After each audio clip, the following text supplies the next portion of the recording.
हैं और एक दूसरे के लिए हम प्रार्थना करते हैं, वो दिन है आज का दिन। तो आज जैसा हमने टॉपिक डाला था कि बीमारी परमेश्वर का इच्छा नहीं है। कई बार लोग जो है ये सत्य को नहीं जानते हुए, कई लोग अपने बीमारी में ही वो ये सोचते हुए कि ये तो ऊपर वाला नहीं चाहता तो मेरे जीवन में ऐसा थोड़ी होगा, तो उन्होंने ही चाहा होगा इसलिए मैं बीमार हूँ, ऐसे सोचते हुए कई सारे लोग इस दुनिया को छोड़कर चले गए। कई सारे लोग, हम कोरोना का समय में हम देखते हैं, कई सारे लोग ये सोचते थे कि हाँ परमेश्वर ने ही इस बीमारी को हमारे जीवन में भेजा है इसलिए मैं मर जाऊंगा, वो डर में ही वो लोग मर गए।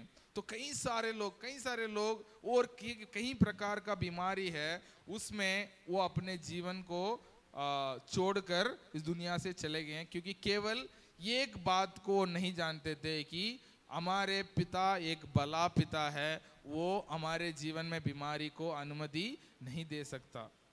इन बात को वो नहीं जानते थे, इस वजह से अपने जिंदगी भर वो बीमार रहे और उस बीमारी से ही अपने जीवन को वो खत्म किए। लेकिन मैं जानता हूं हम सबको इस दुनिया से एक दिन जाना है, हम सबको इस दुनिया से एक दिन जाना है, लेकिन बीमारी होकर मरना वो परमेश्वर का इच्छा नहीं है। हालेलुया।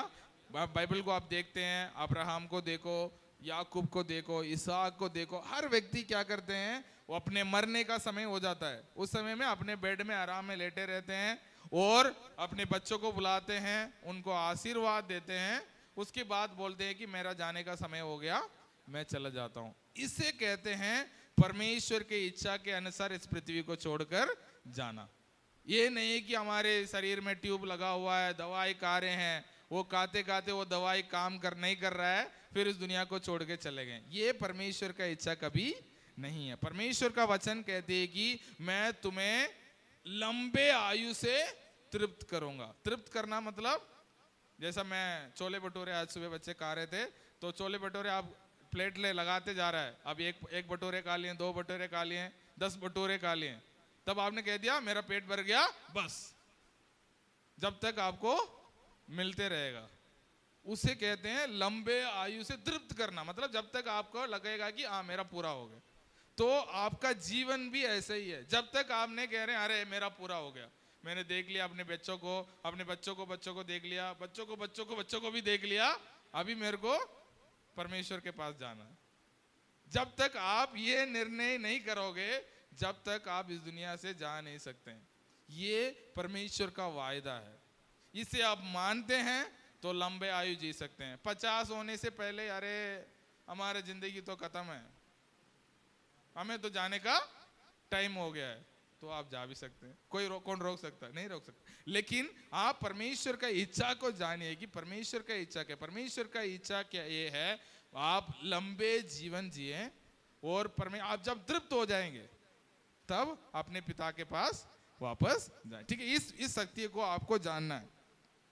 कई सारे लोग इस दुनिया में इस बात को नहीं जानते, चाहे वो मसीह हो या गैर मसीह हो। इस दुनिया के सबसे भी पूछ लो, अरे ऊपर वाला जो चाहेगा वो हमारे जीवन में होगा, ऐसा नहीं है।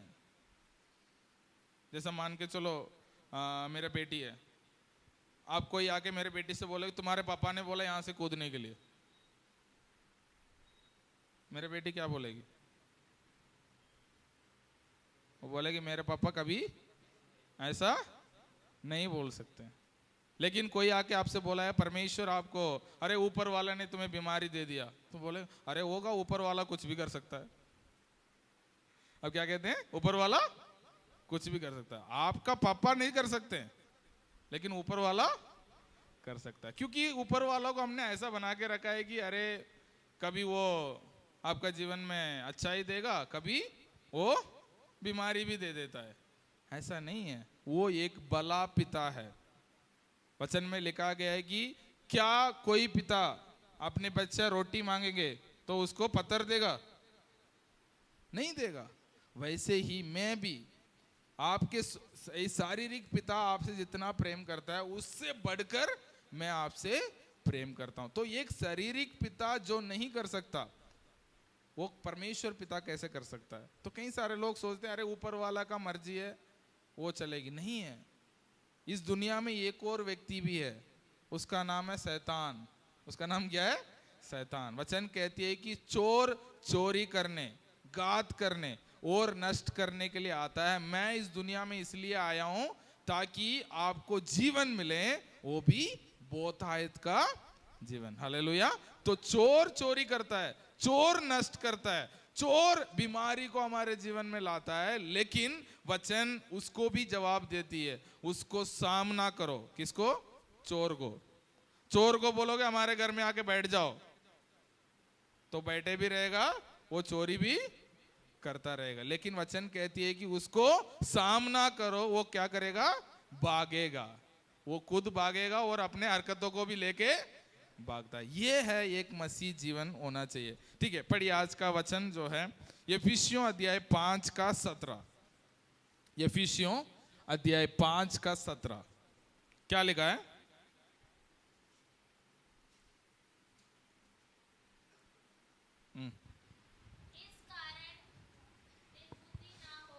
इस कारण निर्बुद्धि ना हो, पर ध्यान से समझो, ध्यान से समझो कि प्रभु की इच्छा क्या है। प्रभु की इच्छा क्या है? इस कारण क्या ना बनो? निर्बुद्धि ना बनो। निर्बुद्धि ना बनो। इंग्लिश में लिखा है फूलिश। फूलिश मतलब मूर्ख मत बनो, परंतु ये जानो परमेश्वर का इच्छा क्या है।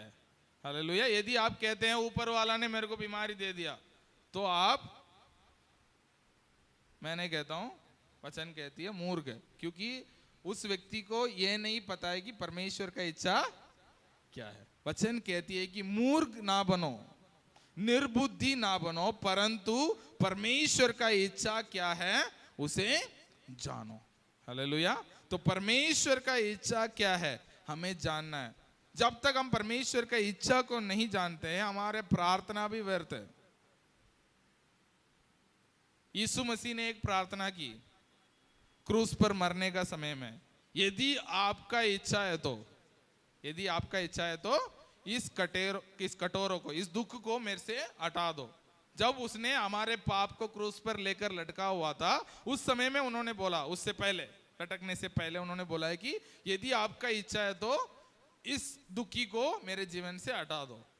इस वचन को सब लोग पकड़ लेते हैं और जब बीमारी होता है तब प्रार्थना करते हैं, परमेश्वर यदि आपका इच्छा है तो मुझे ठीक कर दो। नहीं है, परमेश्वर से जाके मेरा बेटी मतलब कोई परेशानी में है, वो मेरे से ये नहीं बोलेगी पापा आपको मन करता है तो मुझे बचा लो।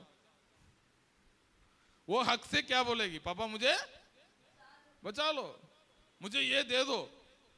वो कभी नहीं बोलेगी अरे मैं तो ऐसे परेशानी में हूं, आपका ठीक है बचाना इच्छा है तो मुझे बचा लो। नहीं है। बच्चे जानते हैं कि मेरे पिता क्या कर सकते हैं, नहीं कर सकते हैं। तो हम भी क्या है, निर्बुद्धि ना बनना है, परंतु वचन क्या कहती है? बुद्धिमान बनो। बुद्धिमान कैसे बनेंगे? जब हम परमेश्वर का इच्छा को जानेंगे तब हम क्या बनेंगे? बुद्धिमान बनेंगे। हालेलुया।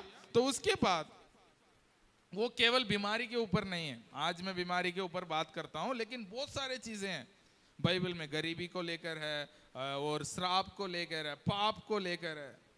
हाँ, तो कई बार मैं एक दिन तो एक लड़का प्रचार कर रहा था, वो कह रहा है तुम मसीह में है फिर भी पाप तुम पर क्या करेगा? राज करेगा। पाप तुम्हारे घर के क्या है चौखट पर लेटे रहेगा, तुम्हारे ऊपर प्रभुता करेगा, तुझे नाश करेगा। ये सब अज्ञान की बातें हैं। वचन में लिखा है कि प्रभु यीशु मसीह ने क्रूस पर हमारे पापों को उठा लिया ताकि हम एक पवित्र जीवन जी सकें। तो इन बातों को, तो परमेश्वर का इच्छा क्या है हमें जानना जरूरी है। आपका हम मसीह जीवन पूरे जिंदगी जीते हुए भी परमेश्वर का इच्छा नहीं जानते हुए जी सकते हैं। कई सारे लोग 50 साल 30 साल मसीह में जी गए हैं, लेकिन उनको ये नहीं पता है कि परमेश्वर का इच्छा क्या है। परमेश्वर का इच्छा क्या है उसे हमें जानना होगा, वो हमें परमेश्वर का वचन से मिलेगी। दो बातें आपको आज स्मरण दिलाना चाहता हूं, इन दो बात को आप याद रखो। तो आपको कोई भी धोखा नहीं दे सकता। ये एक बात याद रखो, परमेश्वर ये एक भला पिता है। हालेलुया। एक परमेश्वर को जब आप एक भला पिता के रूप में देखने लगेंगे, आपके नजरिया बहुत सारे चीजों में बदल जाती है। परमेश्वर को कई बार लोग कैसे देखते हैं? तानाशाह के रूप में। तानाशाह जानते हैं? तानाशाह जो उसका मर्जी है वो करते रहेगा।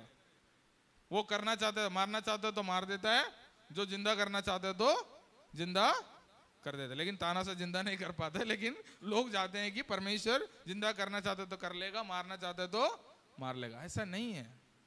परमेश्वर एक तानाशाह नहीं है। वचन कहती है कि वो एक भला पिता है। हालेलुया। तो एक बात, आप हर परिस्थिति में आप गुजर रहे हो, उस समय में आप याद रखिए, मेरे परमेश्वर एक भला पिता है। तो उस परिस्थिति को आप देखने का नजरिया बदल जाती है। वचन कहती है, तब यूसुफ का जीवन को आप देखते हैं, यूसुफ कहां था? गड्ढे में था या बंद गृह में था? लेकिन वचन कहती है बंद गृह में भी, उस गड्ढे में भी, तब वो गुलाम था, तभी भी उसके साथ कौन था? परमेश्वर था। उन्होंने ये नहीं बोला अरे परमेश्वर तो मुझे छोड़ दिया, नहीं है। वचन कहती है परमेश्वर, आपको कोई भी परिस्थिति है, वो भला पिता आपके साथ रहेगा। किस लिए? आपको उस परिस्थिति से बाहर निकालने के लिए। वो उसका इच्छा कभी नहीं है कि आप दुख सहो। ठीक है। लोग कहते हैं वो जिससे प्रेम करता है उसको दंड देता है या उसको शिक्षा देता है। उसका शिक्षा देना ये नहीं है कि बीमार दे के शिक्षा दे दो, अच्छा इस बीमारी के द्वारा मैंने कुछ सीख लिया है, नहीं है। कई सारे लोग गवाही भी दे देते हैं, अरे मेरे को, मैं बहुत दिन से बाइबल नहीं पढ़ रहा था, बहुत दिन से मैं प्रार्थना नहीं कर रहा था, मेरे को बीमार हो गया था तो मैं बाइबल पढ़ने लग गया। ये अपने आप का सोच है। लेकिन परमेश्वर ऐसा नहीं करता, चलो इसको बीमार करता हूं, फिर उसके बाद ये मेरे पास लौट के आएगा। ऐसा नहीं है। जैसा ये दुकानदार करते हैं ना, कुछ चीज लेने जाओ, कुछ कमी रख देते हैं ताकि अगले बार भी वापस उनके पास ही आए। दोबारा आप जाओगे कुछ कमी के साथ और 2 सामान ले लोगे। ऐसा नहीं है परमेश्वर, चलो इसको थोड़ा ऐसा कोई कमी रख देता हूं तो मेरे पास लगे रहे, नहीं है। वो एक भला पिता है। उसके बाद दूसरी बात आप याद रखो, बीमारी एक बुरी चीज है। बीमारी एक बुरी चीज है। परमेश्वर एक भला पिता है, बीमारी एक बुरी चीज है। तो इसका मतलब एक भला पिता क्या देगा? भला चीज देगा, बुराई वो दे नहीं सकता। स्वर्ग जानते हैं? स्वर्ग में कोई बीमार है, बीमार होगा कोई? नहीं होगा। तो स्वर्ग में जो है, जिसके पास जो है वो ही वो दे सकता है। ये मत सोचना परमेश्वर गाली देगा, क्योंकि उसके स्वभाव में वो है ही नहीं। तो परमेश्वर के पास बीमारी है ही नहीं, परमेश्वर के पास कमी है ही नहीं, परमेश्वर के पास श्राप है ही नहीं। तो वो जो उसके पास नहीं है वो दे नहीं सकता। परमेश्वर एक भला पिता। वचन में ही लिखा गया है कि ये एक स्रोत से मीठा पानी और कड़वा पानी निकल नहीं सकता। एक स्रोत से मीठा पानी निकलेगा ना तो कड़वा पानी निकलेगा, है ना। स्रोत जानते हो, तो मिट्टी के अंदर से ऐसे उग के आता है पानी। हमारे गांव में बहुत सारा है। कभी कभी हम जाते हैं हाथ से, पुराने टाइम में बहुत हम छोटे थे तो एक स्रोत होता था, वहां हम पानी जैसा क्या करते हैं, बाल्टी ले जाते हैं। मान लो हमारे साइड बाल्टी नहीं है, एक कलश जैसा होता है, उसे ले जाते हैं हाथ से, उस स्रोत से पानी भर के लेके आते हैं फिर पीने के लिए। तो मतलब कई सारे स्रोत होते हैं, लेकिन कुछ स्रोत में क्या है, अच्छा पानी होता है, कुछ स्रोत में अच्छा पानी नहीं होता। वो लगातार वो ही रहता है। ऐसा नहीं कि 10 साल बाद अच्छा स्रोत में खराब पानी आने लग गया और खराब स्रोत में अच्छा पानी ना लगे, नहीं, वो ऐसे ही रहता है। तो परमेश्वर एक भला पिता है और बीमारी एक बुरी चीज है। ये 2 चीज आप याद रखते हैं, आपके जिंदगी परमेश्वर के देखने का नजरिया बदल जाता है। तो परमेश्वर जो है बुरी चीज को आपको कभी दे नहीं सकता। ठीक है। तो कई लोग 2 चीज, इन 2 बातों को याद रखते हैं तो हम परमेश्वर के पास हम जाते हैं, हम ये लेके नहीं जाते हैं कि परमेश्वर आपका इच्छा है तो ठीक कर दो। आप जानते हैं परमेश्वर आपका इच्छा ये है कि मैं एक भला जीवन जीऊं, एक बीमारी रहित जीवन जीऊं, एक स्वस्थ जीवन जीऊं, लेकिन आप मुझे क्या करो, चंगाई करो। ऐसे आप परमेश्वर की उपस्थिति में जा सकते हैं। या परमेश्वर,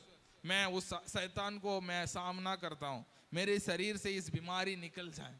आप एक हिम्मत के साथ प्रार्थना कर सकते। जब तक आपको ये सत्य को आप जान लोगे ना, तो आप क्या करोगे, अरे होगा उसका मर्जी तो मैं बीमार हूं, नहीं है, वो कभी नहीं है। ठीक है, एक और वचन आप पढ़ते, क्योंकि यीशु मसीह जब इस दुनिया में थे, वो किसका इच्छा को पूरा करने इस दुनिया में आए थे? परमेश्वर का इच्छा को पूरा करने इस दुनिया में आए थे। सब लोग मानते हैं यीशु मसीह इस दुनिया में किस लिए आए थे? परमेश्वर का इच्छा को पूरा करने के लिए आए थे। तो वो परमेश्वर के विरोध में तो कुछ नहीं करेंगे, है ना, पक्का है ना। तो उसका इच्छा पूरा करने आएंगे तो उसका इच्छा तो पूरा करेंगे। तो इस दुनिया में यीशु मसीह थे, तब वो क्या करते थे?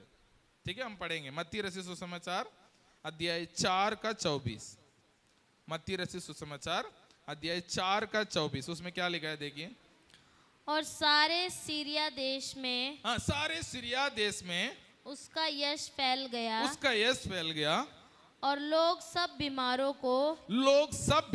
को जो नाना प्रकार की बीमारियों हाँ, और दुखों में जकड़े हुए थे, वो नाना प्रकार की बीमारी और दुखे से जकड़े हुए थे, और जिनमें दुष्ट आत्माएं थी, और मिर्गी वालों और लकवे के रोगियों को उसके पास लाए।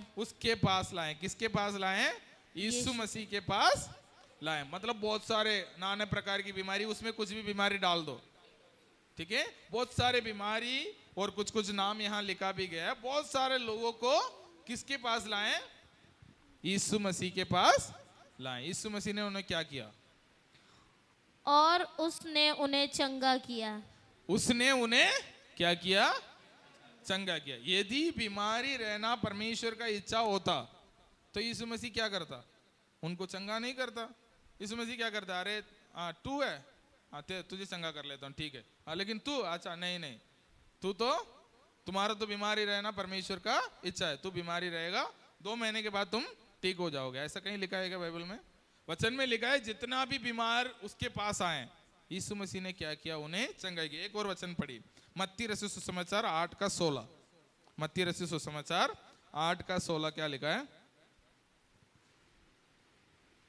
जब संध्या हुई, हाँ, तब वह उसके पास बहुत से लोगों को लाए जिनमें दुष्ट आत्माएं थी, और उसने उन आत्माओं को अपने वचन से निकाल दिया। हाँ, बहुत सारे लोगों पर दुष्ट आत्माएं थे, प्रभु यीशु मसीह ने उसे उसके वचन से निकाल दिया, और सब बीमारों को चंगा किया। हाँ, यहाँ ध्यान देने वाली बात क्या है? उसने बीमारों को चंगाई किया, है ना, वो नहीं है। दान देने वाले बात है, वहां एक शब्द है, ध्यान से अपने बाइबल में देखिए क्या शब्द है। उसने बीमारों को चंगाई किया, ऐसा लिखा है। उसने, जोर से बोलिए। नहीं, कैंसर वालों को छोड़ दिया था, सबको किया था, ऐसा लिखा है क्या? हाँ, उसने क्या किया? सब बीमारों को चंगा किया। इसका मतलब क्या है? परमेश्वर का इच्छा क्या है? हम सब बीमारी से चंगे हो जाए। क्योंकि यीशु मसीह किसका इच्छा पूरा करने आया? प्रभु यीशु मसीह परमेश्वर का इच्छा को पूरा करने आया। तो उन्होंने क्या किया? सब बीमारों को चंगा किया। ऐसा कोई बीमारी इस दुनिया में नहीं है जिसने परमेश्वर ने भेजा हो, परमेश्वर की इच्छा के अनुसार आया हो, नहीं है। कोई भी जो भी बीमारी को आप देखते, आप ये देखो कि शैतान इनको नाश करने के लिए कोशिश कर रहा है। आपका काम है उनको प्रार्थना करके उस बीमारी से ठीक करना। हालेलुया।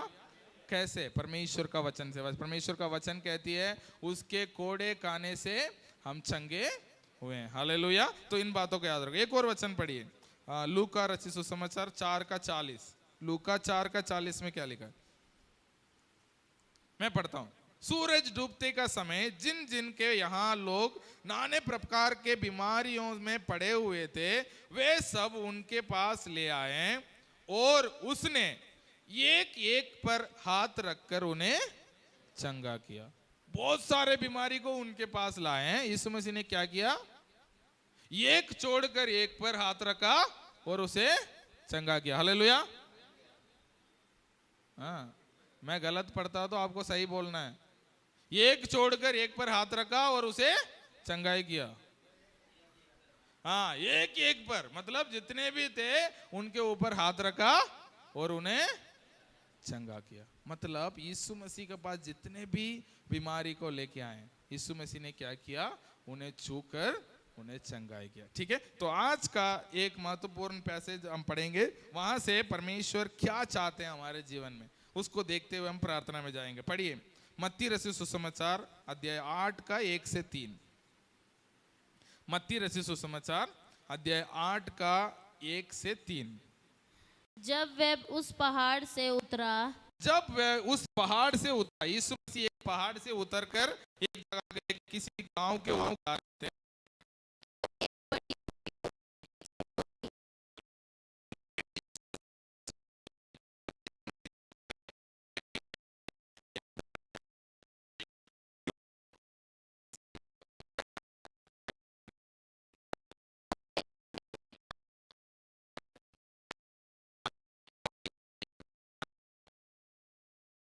हाँ, उनके चमड़े में हाँ सफेद सफेद होता है, किसी का उंगली ऐसे ऐसे रहता है ना, इसको बोलते हैं कोढ़ी का बीमारी।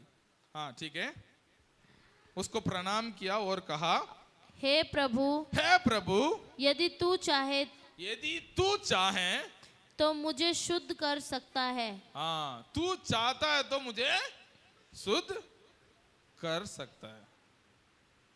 ठीक है, तो वो कोढ़ी को तो पता नहीं है, उनको वो भी ये सोच रहा होगा, अरे ऊपर वाला जो चाहेगा वो होगा। वो चाहते हुए उनके पास बोला था, वो भी सोचा है चलो आप तो ऊपर वाला ने आपको भेजा है, मुझे पता है, तो आप बता दो आप चाहते हो या नहीं। आप चाहते तो ठीक कर दो, ना तो कोई बात नहीं, जो ऊपर वाला दे दिया तो क्या करेंगे, हम जिंदगी कटेंगे और चले जाएंगे। हाँ, इन्होंने दो मन में उनके पास गया, आपने ठीक किया तो भी ठीक है, नहीं है तो भी ठीक है, क्या कर सकते, ऊपर वाला जब इच्छा चाहता नहीं है तो हम क्या कर सकते हैं। तो सोच के वो यीशु मसीह के पास गया और कहने लगा है, तो यदि आप चाहते हो तो मुझे शुद्ध कर सकते हो। तो यीशु मसीह ने क्या बोला? यीशु मसीह को पहचान लिया, इनको सबने पाठ पढ़ा रखे हैं। क्या पाठ पढ़ा रखे हैं? मैं इनको बीमारी रहना चाहता हूं। लोगों ने इनको क्या पाठ पढ़ा रखा है? परमेश्वर ही बीमारी देता है, परमेश्वर चाहता है तभी तुम ठीक हो सकते हो, ऐसा पाठ उनको पढ़ा रखा है। क्योंकि यहूदी लोग भी यही मानते थे, यदि परमेश्वर क्या करता है, बीमार भी देता है, ठीक भी करता है। जैसे कि ये ऐसा हो गया ना, एक पता नहीं मैंने रील देखा शायद, एक बंदा जैसा पार्किंग में बाइक खड़ा रहता है, तो उसने एक लड़के को भेजता है, सारे बाइकों को पंचर कर दो। क्या कर दो? पंचर कर दो। और बाइक का जहां पार्किंग करता है उसके पार्किंग के बाहर एक पंचर वाला बैठा रहता है। तो पार्किंग से गाड़ी बाहर लेके आते हैं, तो वो तो बैठ के तो चला नहीं पाएगा, ऐसे चल के आता है। तो पार्किंग वो पंचर वाला पूछेगा, भाई क्या हो गया? तो बोलते पंचर हो गया। अच्छा पंचर हो गया, चलो आ जाओ मैं पंचर लगाता हूं। तो पहले पंचर करने के लिए भी किसको भेजा? एक लड़का को इसने भेज रखा था, वो पंचर कर देता है बाहर, ये बंदा बैठ के खुद पंचर लगाता है। कई बार लोग परमेश्वर को यही सोचते हैं, परमेश्वर पहले बीमारी भेजता है, फिर उसके बाद यीशु मसीह क्या करता है, उसे ठीक करता है। ऐसा नहीं है, ऐसा नहीं है। तो परमेश्वर क्या करते हैं? तो ये भी पूछ रहा है, ऐसे ही लोग उनको पाठ पढ़ा रखे थे। कई सारे मसीह लोग आज भी यही विश्वास करते हैं, परमेश्वर ही बीमारी देता है ताकि हम उसके और नजदीक आ जाएं, हम उसको मान लें। बहुत सारे बातें लोगों को पाठ पढ़ा रखा है, लेकिन आज आप परमेश्वर क्या चाहता है वो जान लो। तो इसी व्यक्ति ने बोला, जिसने उनको बता रखा था, वैसे ही उन्होंने भी बोल दिया, अरे आप चाहते हो तो मुझे शुद्ध कर सकते हो। यीशु मसीह ने उनको क्या बोला? यीशु ने हाथ बढ़ाकर उसे छुआ और कहा, मैं चाहता हूं तू शुद्ध हो जा। हालेलुया। यीशु मसीह ने अपने हाथ को उसके ओर बढ़ाया। किसकी ओर? कोढ़ी की ओर। उस समय में कोढ़ी को गांव के अंदर भी नहीं रह सकता। जिसको कोढ़ के बीमारी हो जाता है उसके गांव के बाहर बिठा देते हैं। जैसे एक कुत्ते को काना रखते हैं, अपने बच्चे, उनके परिवार वाले भी बहुत दूर में उनका प्लेट रखा रहता था, उसमें जाके काने को पलट के वापस चले जाते हैं। उस बर्तन को कोई नहीं छूता, उस व्यक्ति को कोई नहीं छूता। ऐसे गांव के बाहर उनको बिठाया जाता है। वो बैठे बैठे ठीक हो गया तो गांव के अंदर आ सकता है, वहां बैठे बैठे मर गया तो मर गया। वो हालत था उस समय में कोढ़ की बीमारी। मदर तेरेसा को आप जानते हैं, इंडिया में आके बहुत सारे कोढ़ों को उन्होंने इलाज किया और उनको चंगा किया, उनको ठीक किया। लेकिन उस समय में क्या था, लोग वहीं रह के मर जाते थे। तो ये व्यक्ति भी यही चाहता था, ऊपर वाला का मर्जी है तो मैं यहीं मर जाऊंगा, ठीक हो गया तो मैं गांव में जाकर रह सकता हूं। उन्होंने यही आशा के साथ प्रार्थना किया। यहाँ लिखा है कि यीशु मसीह ने हाथ बढ़ाकर उसे छू लिया और उससे कहा, मैं चाहता हूं। क्या कहा? मैं चाहता हूं तू ठीक हो जा। और वचन यदि हम पढ़ते हैं, आगे पढ़ते हैं, और वह तुरंत कोढ़ से शुद्ध हो गया। हालेलुया। यीशु मसीह ने बोला कि मैं चाहता हूं आप तुरंत ठीक हो जाओ, तो तुरंत उस व्यक्ति अपने बीमारी से ठीक हो गया। हालेलुया। तो आज मैं एक बात आपके मन में डालना चाहता हूं। परमेश्वर क्या करता है? परमेश्वर आपको एक अच्छा जीवन देना चाहता है। आप एक अच्छा जीवन जिएं, एक बीमारी रहित जीवन जिएं, एक स्वस्थ जीवन जिएं। ये परमेश्वर का इच्छा है। और ये बात आपने मन में रख लो, परमेश्वर चाहता है कि आप ठीक हो जाएं। हालेलुया। कोई भी बीमारी क्यों ना हो, कितना भी बड़ा बीमारी क्यों ना हो, आप परमेश्वर चाहता है कि आप उस बीमारी से ठीक हो। दोबारा वो वचन पढ़ेंगे और उसके बाद हम प्रार्थना में जाएंगे। एक वचन इफिसियों अध्याय 5 का 17, पहले हमने पढ़ा, निर्बुद्धि या मूर्ख मत बनो और जानो कि परमेश्वर का इच्छा क्या है। हालेलुया। हाँ, मूर्ख मत बनो, लेकिन जानो। क्या जानो? परमेश्वर का इच्छा क्या है। परमेश्वर का इच्छा क्या है? परमेश्वर क्या चाहता है? परमेश्वर चाहता है कि हम ठीक रहें। परमेश्वर चाहता है कि हम भले चंगे रहें। परमेश्वर चाहता है कि हम एक बीमारी रहित जीवन बिताएं। हालेलुया। तो आने वाले समय में हम और अध्ययन करेंगे इसके ऊपर, लेकिन आपके मन में इन बात को डाल दो, परमेश्वर एक भला पिता है और बीमारी एक बुरी चीज है। और परमेश्वर चाहता है कि